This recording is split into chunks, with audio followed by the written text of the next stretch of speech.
Coup d'etat, sunset.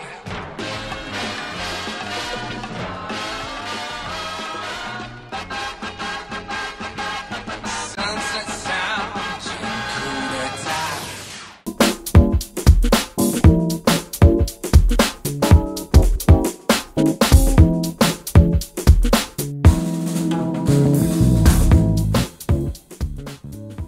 Brooklyn in the 70s, 80s, it was a little bit of everything. It was a little difficult. I grew up in Brooklyn, and in the 70s, it wasn't the easiest place, but it was cool, you know. But it was a lot of hardcore stuff going on too.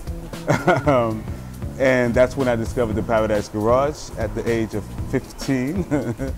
And it took me away from Brooklyn. It took me away from all of that and gave me more of a positive feeling about things. And the Paradise Garage saved my life, as far as I'm concerned.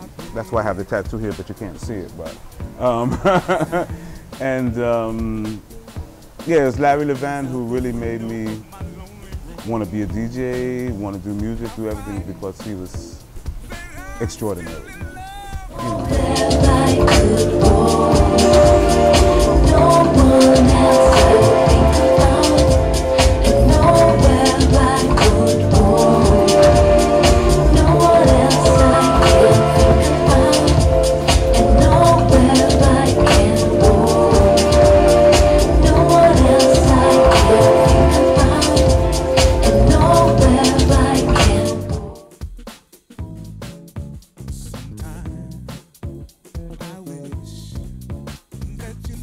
Gospel, yeah, well, my grandfather was a bishop. Most of my uncles are preachers. My father was a preacher. And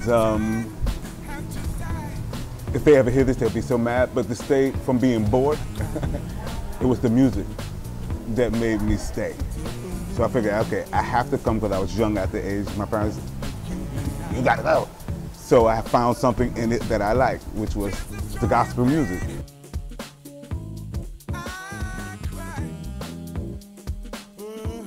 Well, that's going to answer two questions, because that's was the Paradise Garage, and I was like, okay, and I would see performers there like Madonna, Whitney Houston, Grace Jones, all these performers there, and I was like, I want to do that, you know? And at that time, I knew a guy named Clint Jones who had a big hit back in the early 80s with a track called In the Heat of the Night, and he was friends with Patrick Adams.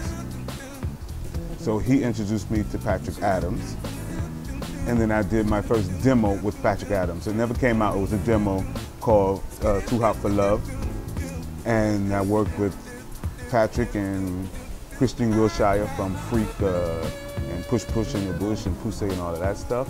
And that's what really got me into, okay, now this is what I want to do. And so I did the demo, then after that I performed it at a club there that was big at the time called Tracks NYC. And it really went over well, and I just said, okay, this is it.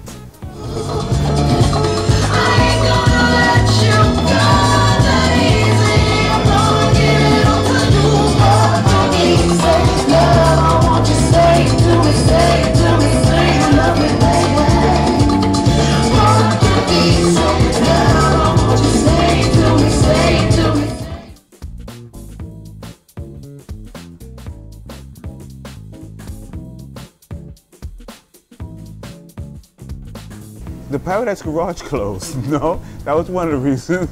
No, really, it closed. I found myself getting into trouble, not knowing what to do, you know. And I had a lot of friends at the time who were French in New York, you know.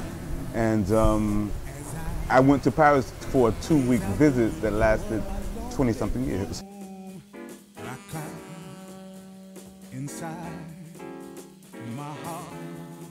House music was just coming, like you said, it was just coming to Paris. It wasn't fully there yet, which gave me a good upper hand, because that's when I started playing at clubs like the Palace and the Band and the Rex and all that stuff in the early 80s, because I was all about house music. And I knew how to blend what they were listening to with what I wanted to play. So I would give them what they want, then I would throw in a house track, and they were like, oh, what's this new sound, you know? And I would go back and forth. I wouldn't give them full on house because it wasn't ready. They weren't ready yet, you know. It was really more about songs like Etienne, Etienne, or Bambolero. It was really a mixture. Paris has always been a mixture of different house. The DJ's there, one moment you're in Spain, the next moment you're in Mexico, the next moment you're in Ibiza. You know, it's just a mixture sometimes, and I'm kind of thinking, you're not telling a story, you're moving me all over the place, you know? And I like to tell stories with music. So, it was a big dip. It was a big apple and a big orange, you know? It was a difference because we were full on house, full on disco, full on everything, you know?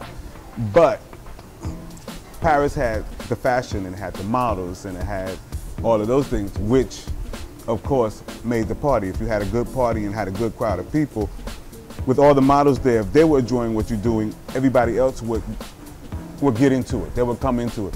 So you had to bring them to you. You had to make them come into it, and they liked it, and it was really good. And house now, right now, in Paris is really big.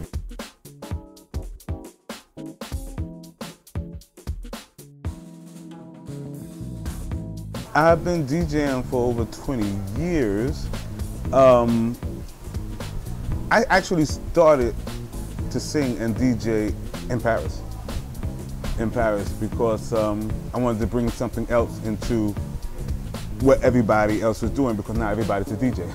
You have a computer, yeah, everybody's a DJ now. So how can you make yourself a little bit different than the regular DJ? Because it's not just about putting on records, which I tell a lot of DJs. Just because you have all the new records doesn't make you a good DJ. It's how you mix them and how you blend in other things and give them something else that makes you a good DJ, to me.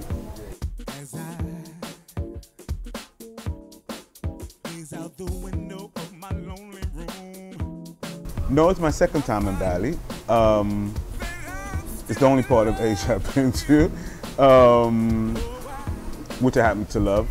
I mean, I plan on coming much more often, or even maybe living here now 15, 20 years, who knows, you know, if I can get it going that way.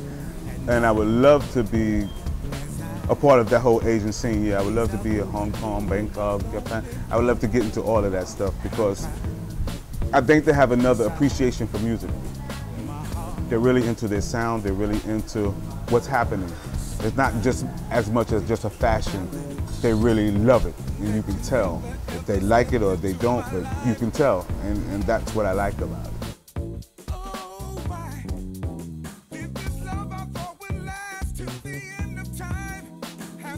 I mean, I get inspiration from so many things. I get inspiration from my partner, Philippe. He inspires me. Lately, he inspires me a lot to do much better than what I've been doing, and that's very good. And other artists, other singers. You know, I do a lot of work with different singers. You know, Barbara Tucker, she inspires me. Because when you see her perform, it's just like, wow. You know, she's a really good performer. You know, on stage, she can dance, she can move, she's really good. So I guess it's a lot of different musicians. Good music inspires me. No matter what kind, as long as it's good, but that's, of course, it's good, if it's good to me. You know, some people might not like it, you know, but there's a lot of things I like right now, like the group Gossip or Ebony Bones and stuff like that, which inspires me. And it's totally not house, it's totally different, but that's why I guess I got a little bit of punk in me, a little bit of rock or something, I don't know. But I like that side of things too. And maybe because I grew up with house and I just feel like I know what that is, because that's more of an emotion for me. That's a spiritual thing. I know it sounds so corny, but it is really a spiritual thing. You're with it or you're not. But then there's so many different aspects of music, and yeah, good songs inspire me.